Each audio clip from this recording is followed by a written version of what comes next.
Okay, guys, I'm just waiting for the other page to go live. All right, it just went live. So I have some really, really good news here. Um, this all goes back to when I was talking about Adam and Eve in the Garden of Eden, and it was actually Enki. And I said Enki was an Anunnaki and literally had sex with Eve, and then Eve had sex with Adam. This is how Eve took a bite of the apple, and then she made Adam take a bite of the apple. And I said it was the Anunnaki that were truly the sons of God. And they were the ones that came down and taught man all these things, how to make tools and all that. And of course, they had sex with women of the earth. I also said that Lucifer was not a creator, and that if he was never around evil, how could he ever know what evil was? He's not a creator like God is. There had to be somebody, a negative entity or demonic being, that tempted Lucifer, and he fell, because Lucifer did have free will. And I also said, I'm smiling because this is just too cool. I also said that in Genesis it said that the earth was covered with water and God's spirit was hovering over the deep. And there was darkness in the deep.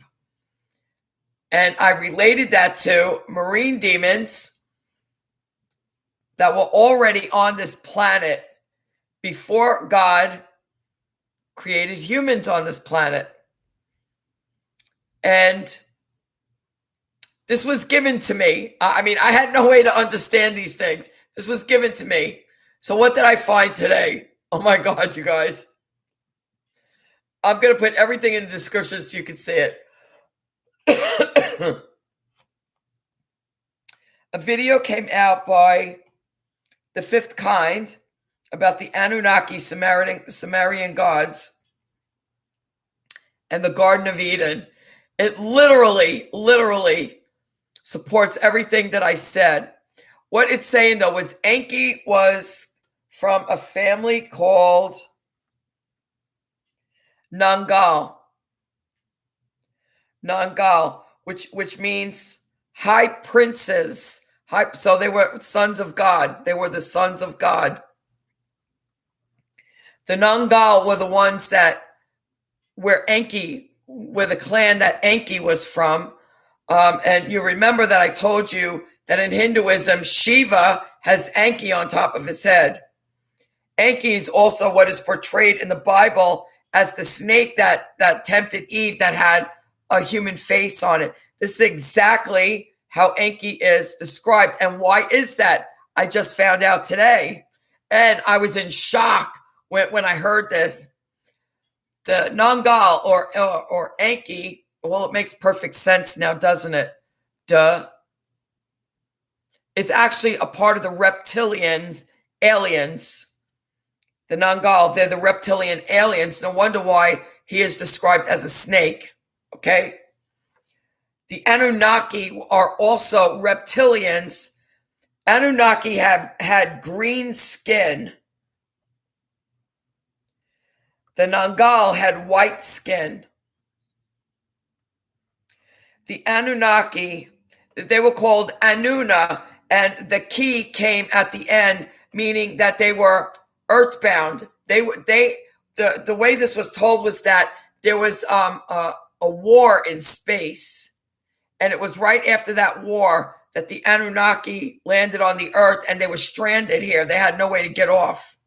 So they created their own civilization. This is what the thing here said. The Nangal, they were able to come and go. They were more powerful. So the Nangal, they were high princes. These were the fallen angels, the sons of God, was the Nangal. These were the ones that came and had sex with the women of the earth. The Anunnaki, I wrote this down now.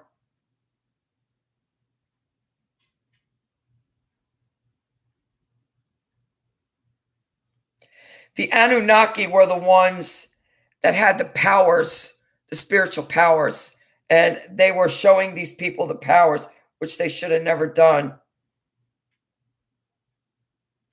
And the Nangal and the Anunnaki are opposing clans, this says. This is all according to the Sumerian religion, which, by the way, I have never read. I don't know anything about this stuff. I looked into the Anunnaki very briefly, and the only thing I knew was what I had said. They always were in gold, that they were on the earth, and they actually enslaved the human population, and they taught them all of these things. And it was only later, when I first learned about them, I didn't put it together about the whole sex with humans things. When I first learned about the Anunnaki, I only learned that they enslaved the human race. And they taught them how to make weapons and how to build buildings, how to apply makeup, all of that. The sex part I learned after that, a few years after that. But now, according to this video by the fifth kind, the Nangal and the Anunnaki are opposing clans, but they're both from the reptilian alien species.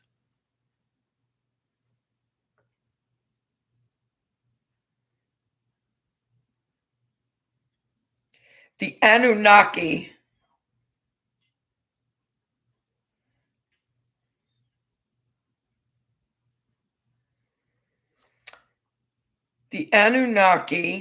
are at war with Yahweh. They're at war with Yahweh.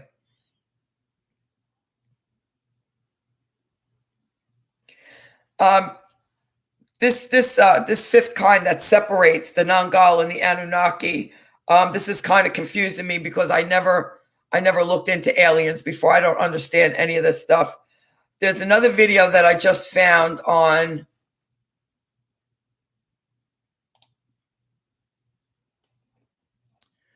what channel is this?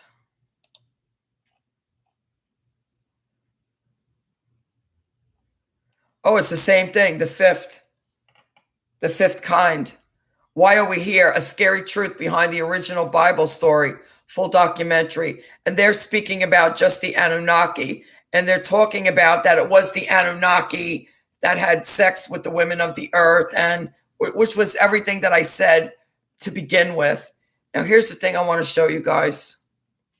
Going back to the book of Genesis. I couldn't believe it when I just saw this.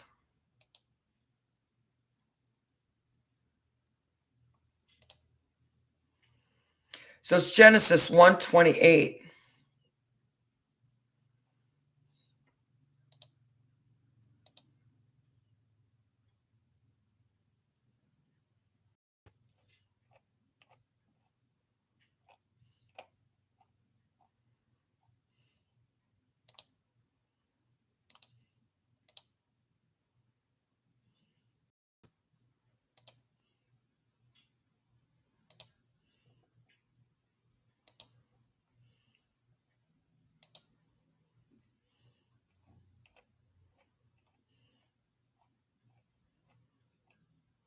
Okay. I'm going to start at 27 so we have some context here. So God created mankind in his own image. In the image of God, he created them. Male and female, he created them. God blessed them and said to them, "Be fruitful and increase in number, fill the earth and subdue it. Rule over the fish in the sea and the birds in the sky and over every living creature that moves on the ground." This is not the one. This is the NIV version. I got to pull up what I pulled up online and see what version it is.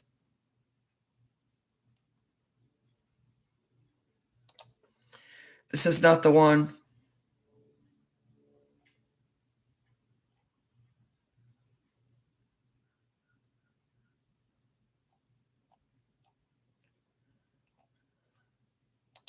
Bear with me, you guys. I want to make sure I get you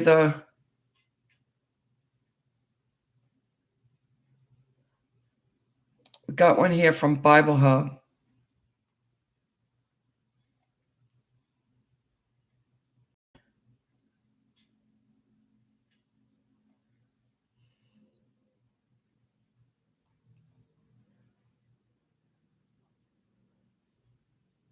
It's the King James Version.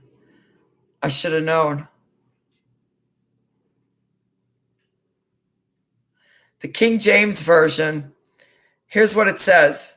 And God blessed them, and God said unto them, be fruitful and multiply and replenish the earth and subdue it, and have dominion over the fish of the sea and over the fowl of the air and over every living thing that moveth upon the earth.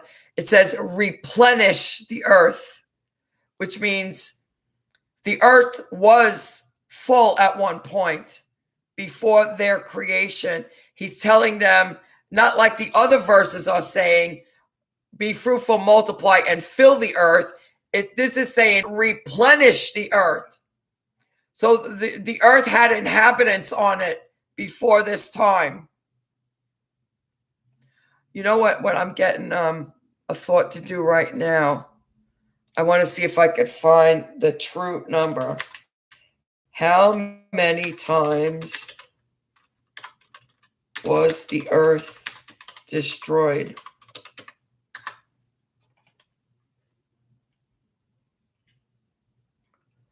Five times.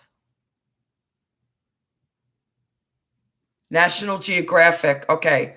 Reliable source. Let me open this up. See, you guys? This is unbelievable. Will humans survive the sixth great extinction? Species are disappearing at an alarming rate, a new study finds. Author Elizabeth Colbert says that raises questions about our survival.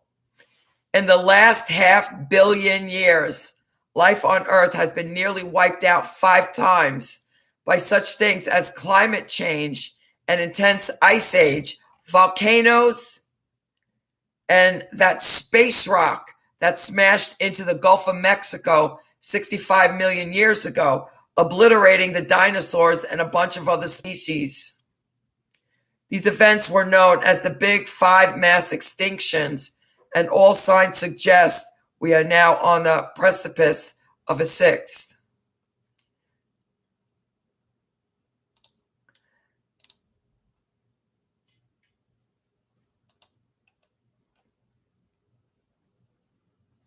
This is saying, bear with me, I got some stupid sign-in box that popped up. This is saying, I got to get a religious page. This is saying that there's no, nobody knows how it's going to happen. So you can tell that they're not, oh, we got one by, oh no, that's not got questions. I get excited when I see got questions.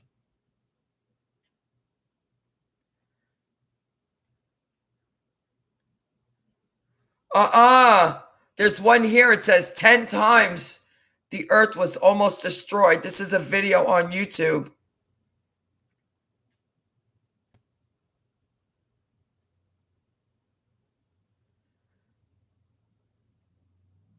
I can't vouch for this stuff, so let's see.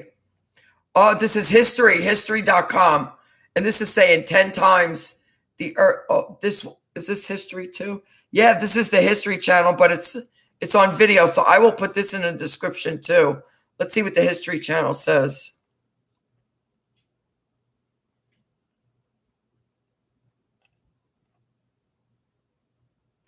From crazy explosions to fast-striking asteroids and even massive ice ages, of life has had life flash before its eyes a few times.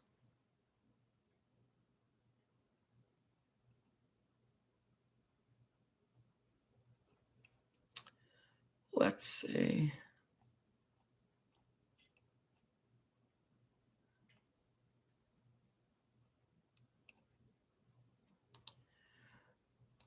These people keep putting these sign up things on here. I will get that video. I'll put it in the description. So that's what stuck out to me, you guys. It's actually the King James version. And it says replenish the earth. So now we're seeing that the earth had been destroyed at least 10 times. So what I was shown was actual truth. These marine demons were actually on this planet already before Adam and Eve were created on here. And then the Anunnaki came. They had sex with the humans. And what did they do? This has actually been really proven scientifically. Greg Braden and Nassim Haramein have been looking at this. So Nassim is the quantum physicist, and Greg Braden is a scientist. So they've been looking at this, and Greg is in a position kind of like I am. It's like, I want people to have the truth, and yet people are afraid to know the truth. They don't want to know the truth, but the truth needs to be told because people need to know what's happening.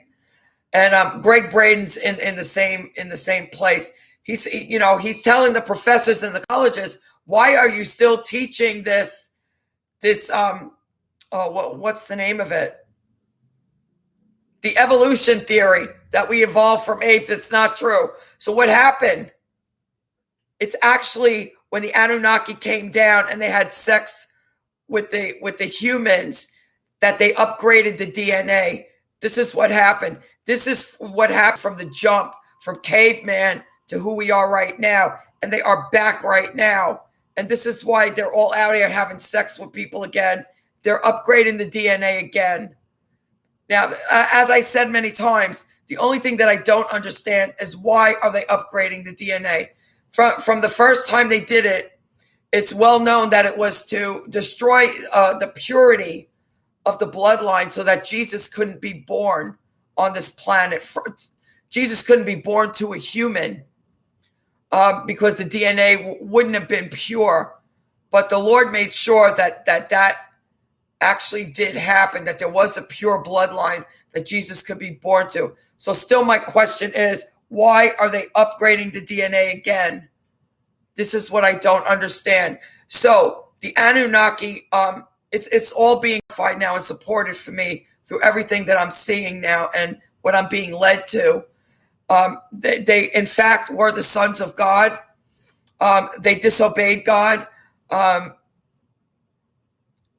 They were the one that came down, had sex with the women of the earth. And from all accounts, they were having sex with every women, men, children, and even animals. They were having sex with everybody, which is why God destroyed everything on this planet. God destroyed everything on this planet. And they were also cannibalizing human beings. Okay.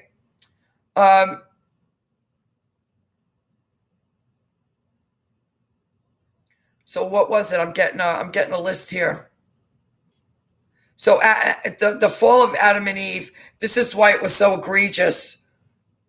Why this curse that God put on Adam and Eve lasted through every generation. So you understand, even if your family did no kind of sin whatsoever before Jesus came, they would still have a generational curse. That's why all of these demons are in every single one of us. There is always a generational curse.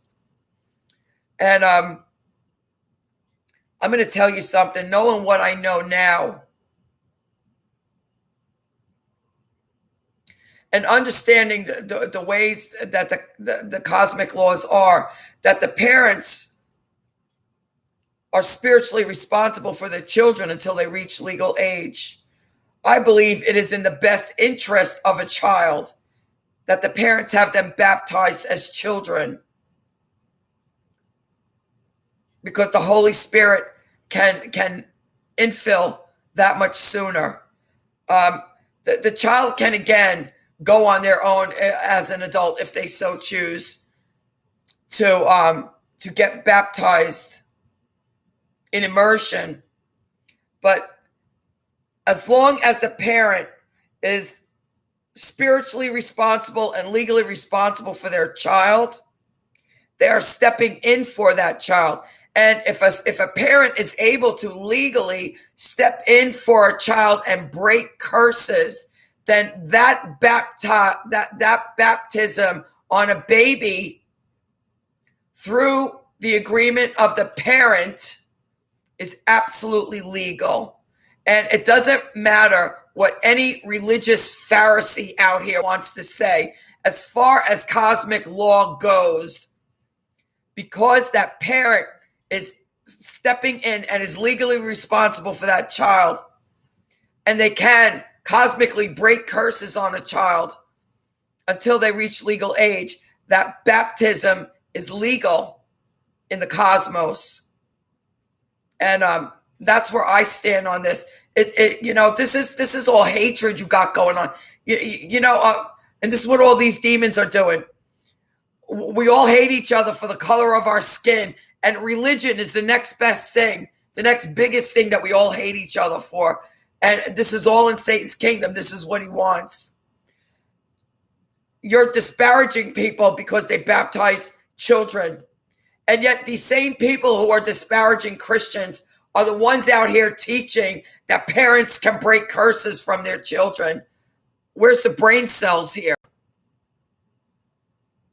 It makes sense for a parent to baptize their child as soon as possible. And as long as the parent agrees to this and stands in authority over that child legally and cosmically, then the baptism is legal. What happens after that point, that's another story. Are these people, like my family, we were Catholics in name only. My family never even went to church, and I was living in such horrific abuse that the portals were open and these demons were jumping in anyways.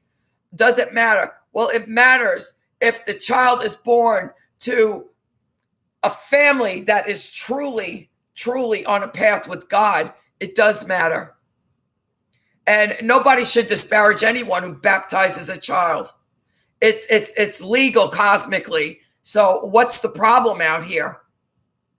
What's the problem? It's only you religious Pharisees out here that want to make it a problem. Because legally, there is no problem, and it is a legal baptism.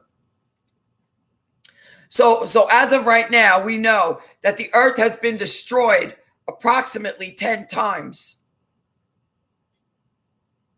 So the book of Genesis, I'm going to say, I don't even know anymore. I just don't even know anymore. There, as far as I have been able to tell from what I have read, and I'm not saying that I'm a Bible scholar by any stretch of the imagination, but as far as what I have read in the Bible already, there have been no mention of dinosaurs in the Bible. None. Although, like, there is mentions of aliens, but unless you're awake, you can't see it. Maybe there is a mention of dinosaurs. I'm gonna see if I can pull that up right now. What does the Bible say about dinosaurs?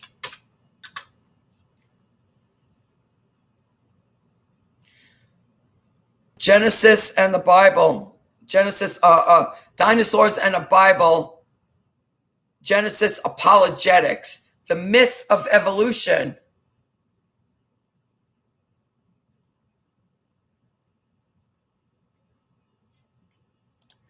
Let's see what this says.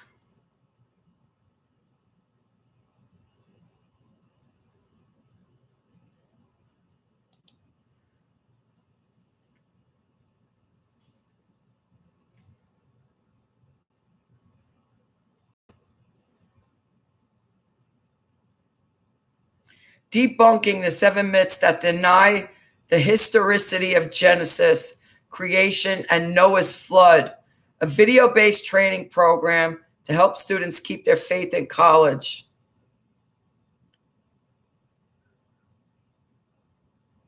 While the Bible may be inspired by God, it's not inerrant, and parts of it are just myth. The Bible's account of creation is only metaphorical. In 6 creation days were not ordinary days, and creation really unfolded over millions of years. Genesis 1 and 2 provide 2 different accounts of creation.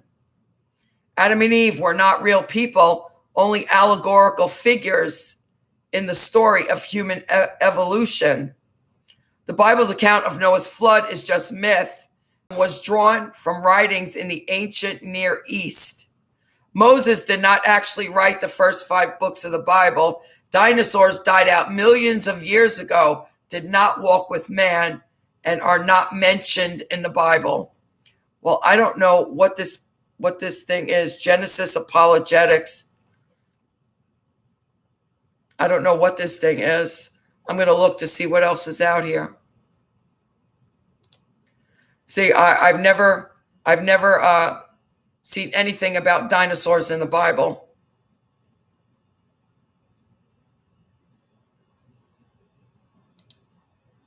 And we know dinosaurs are real. We got bones all over the place. Same way that we know the giants are real. There's bones being found all over the place. But yet everyone wants to stop us from reading the book of Enoch, saying that it's not canonical and you shouldn't read it. But there it is. It talks about the sons of God that came to the earth, which was the Anunnaki. And they don't want us to know about this. And have you ever asked yourself why? Have you ever asked yourself why Christians are being told not to read the book of Enoch? And why all of these aliens have been so hidden from us by the government? They've been on this planet from day one. They've been on this planet from day one. It's funny to me now. But this is our sleep, man. And the more I think about this, every single movie, I used to watch all these horror films and all these movies. These aliens are telling us what they're doing here. It's hysterical. Science versus the Bible. What the Bible say? I don't want to see social media ministry. Oh, got questions. Here we go. What does the Bible say about dinosaurs? The topic of dinosaurs in the Bible is part of a larger ongoing debate within the Christian community over the age of the earth, the proper interpretation of Genesis, and how to interpret the physical evidence we find all around us. Amen. Amen. Those who believe in an older age for the earth tend to agree that the Bible does not mention dinosaurs because according to the old earth paradigm, dinosaurs died out millions of years before the first man ever walked on the earth. So the men who wrote the Bible could not have seen living dinosaurs. Yes, absolutely. This is what I was saying.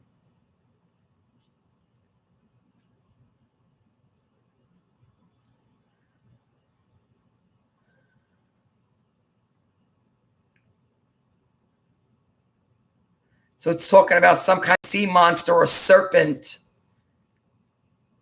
Is most commonly translated into dragon.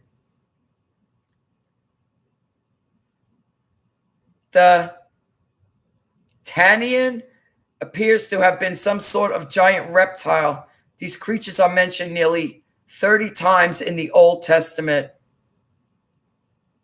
and were found both on land and in the water.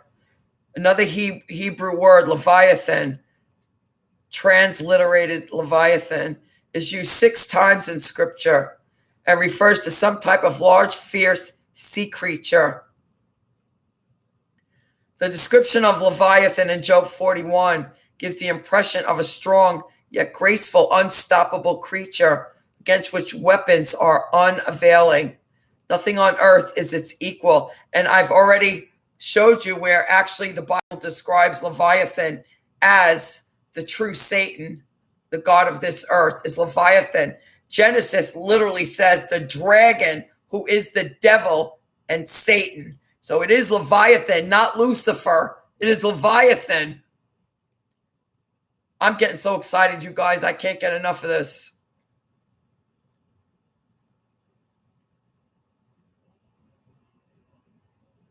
Another giant creature the Bible describes and that Job was familiar with was the behemoth, said to be a prime example of God's handiwork.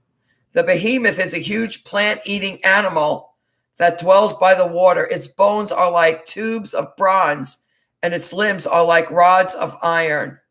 Its tail is likened to the cedar tree. Some have tried to identify the behemoth as an elephant or a hippopotamus. Others point out that elephants and hippopotamuses have very thin tails, nothing comparable to a cedar tree. Dinosaurs like Brachiosaurus, whatever saurus, on the other hand, had huge tails and could easily be compared to a cedar tree. Nearly every ancient civilization has left some sort of art depicting giant reptilian creatures.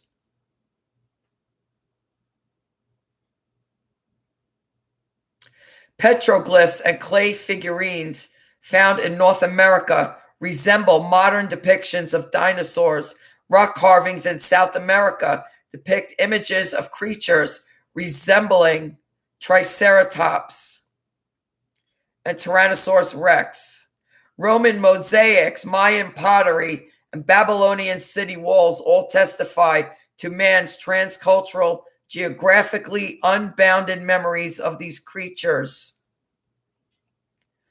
Okay, so I will let you guys finish this. So, are there dinosaurs in the Bible? The matter is far from settled. It depends on how one interprets the available evidence. If the first two chapters of Genesis are taken literally, the result is a belief in a relatively young Earth. And as I said from the very beginning, the Bible is a prophetic document. And these are imagery of what actually happened. And this is where the sleep actually comes in. Because people read the book of Genesis and they're thinking that the book of Genesis is speaking about the literal creation of everything that God has ever created. And it's man on this planet, which was, well, if Jesus was on this planet 2,000 years ago, this planet can't be that old, then can it? But the truth of the matter is the planet is very old. And I'm going to get that video by the History Channel. So we're now finding out that the Earth has been destroyed 10 times. And what's being described in the book of Revelation will be the 11th time.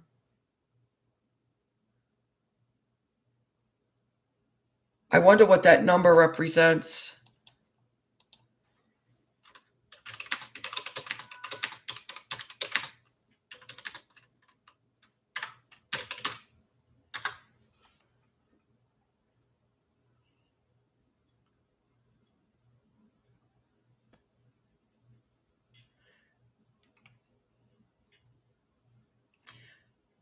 What is the meaning of 11?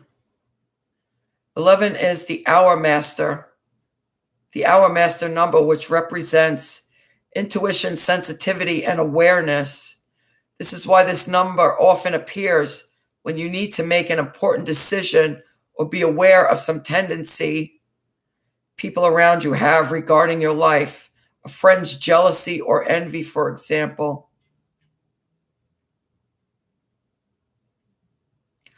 Oh my goodness. There's a page here. I don't know any of these pages, you guys. I'm just Googling this stuff. The page is a littlesparkofjoy.com. The number 11, guess what it says? Angel number 11 is considered to be a gateway to enlightenment. It represents a great metaphysical change and a new vision. Oh, I got to open this. This is exactly describing what will happen at the end of the tribulation.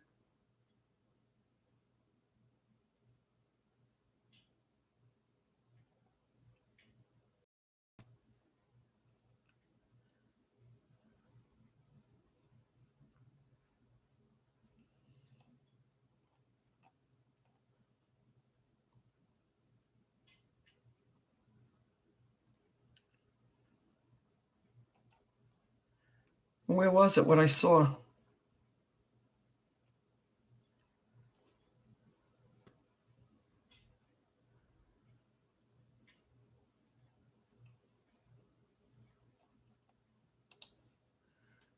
No, it's not telling me. That makes perfect sense, you guys.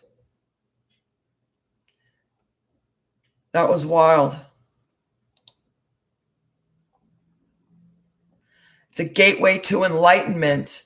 So this will be the 11th time that the earth will be destroyed, will be the tribulation. And what does the number 11 mean spiritually? It means it's a gateway to enlightenment, which is exactly what's going to happen on the earth after the tribulation. That's amazing. So I will put this article by Got Questions in the description.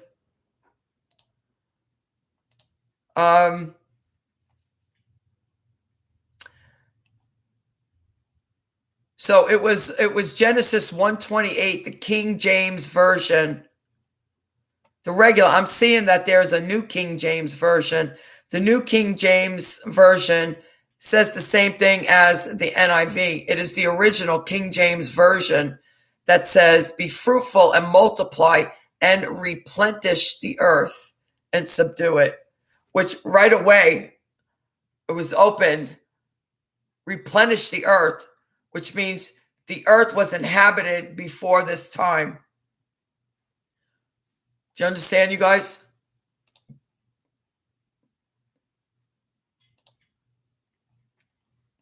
I'm also going to get this video about why are we here, a scary truth behind the original Bible story, full documentary. Looks like this is only about a half an hour long.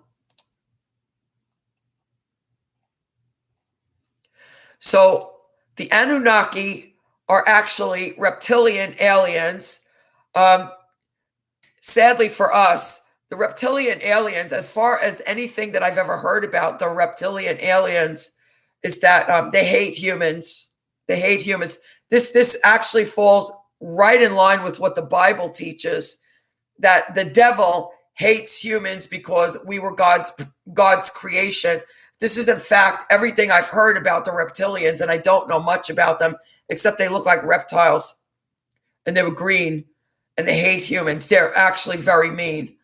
And this is, in fact, who Nithyananda is, and this is what shocked me.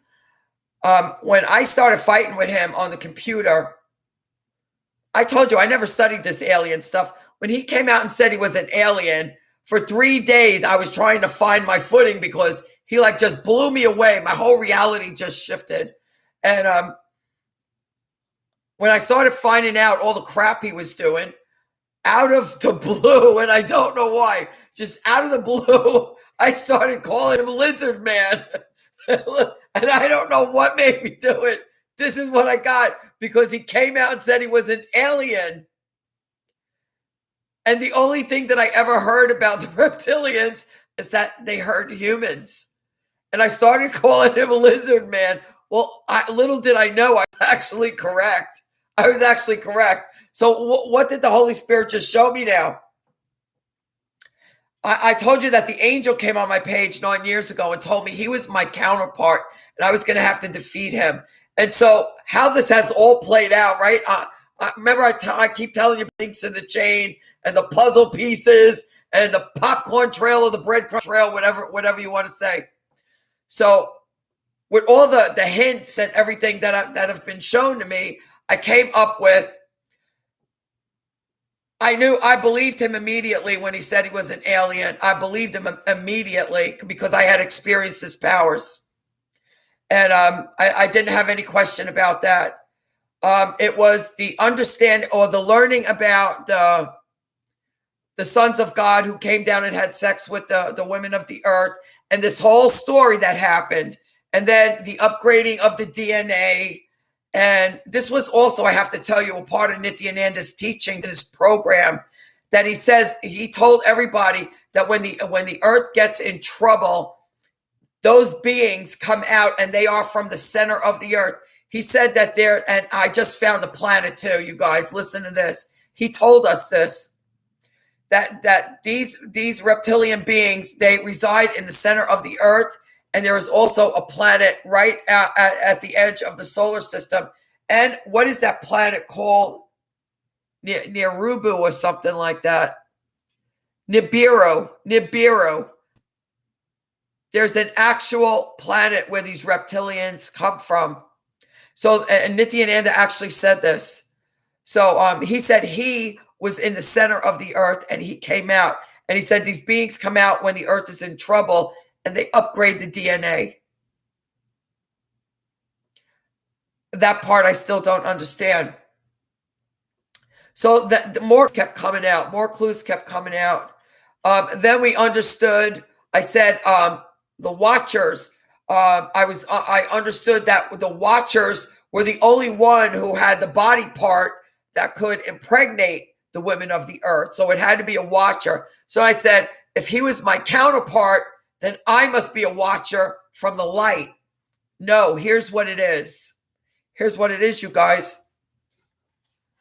The Anunnaki were absolutely the sons of God. They are the fallen angels.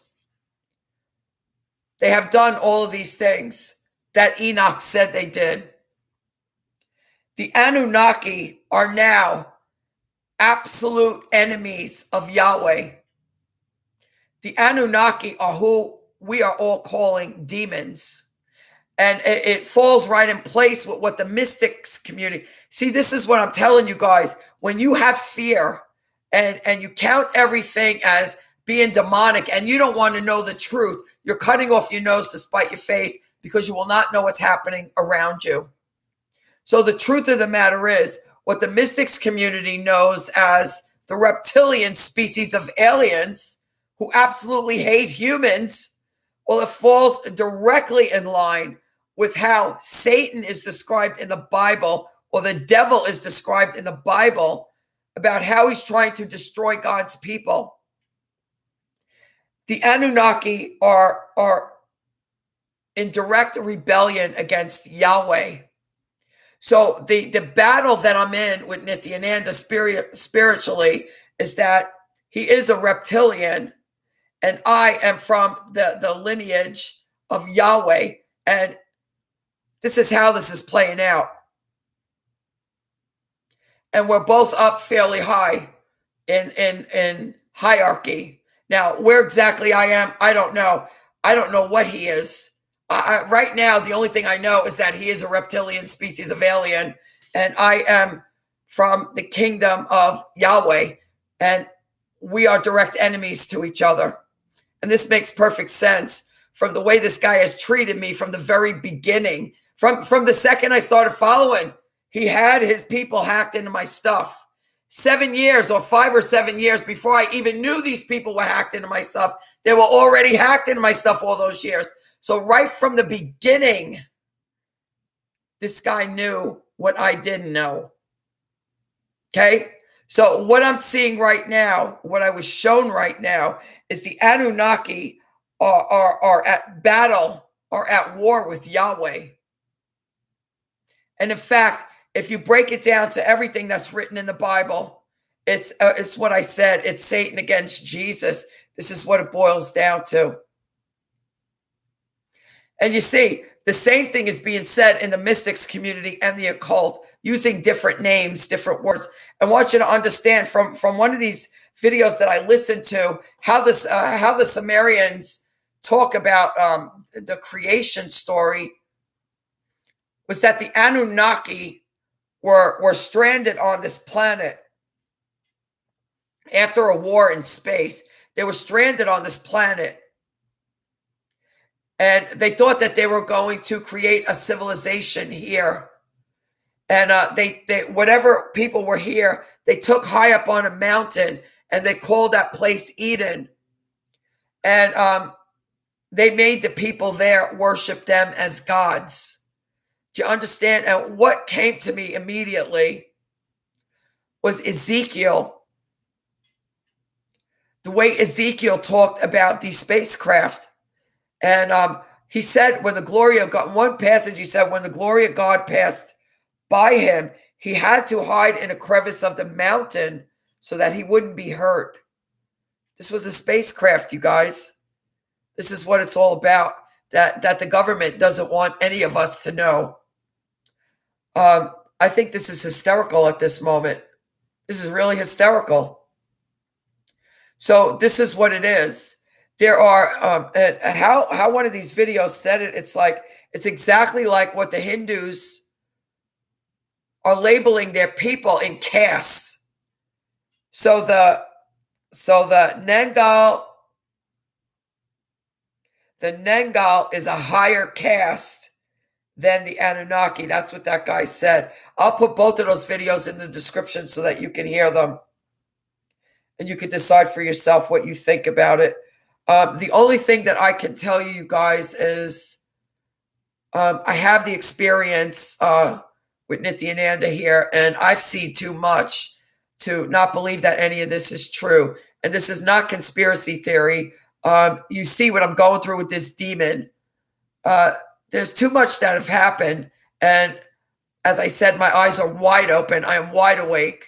So it's amazing what I'm seeing. So I will get everything that I just found in the video about the earth being destroyed 10 times also. I will put that in there too. So we have to understand that the Bible is a prophetic document.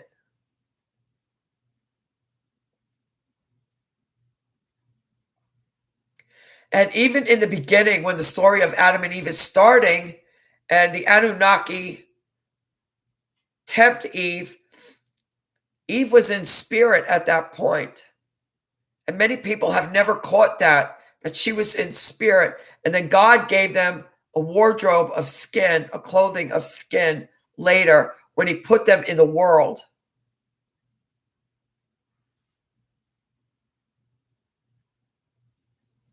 I'm now getting where I've got to dig extremely deep. I've got like a massive excitement going on here that I'm on to something huge right now that is in the Bible. That is in the Bible. So whatever I'm being led to, I will share with you guys as I uncover it. Guys, have a blessed day. I'll put everything in the description.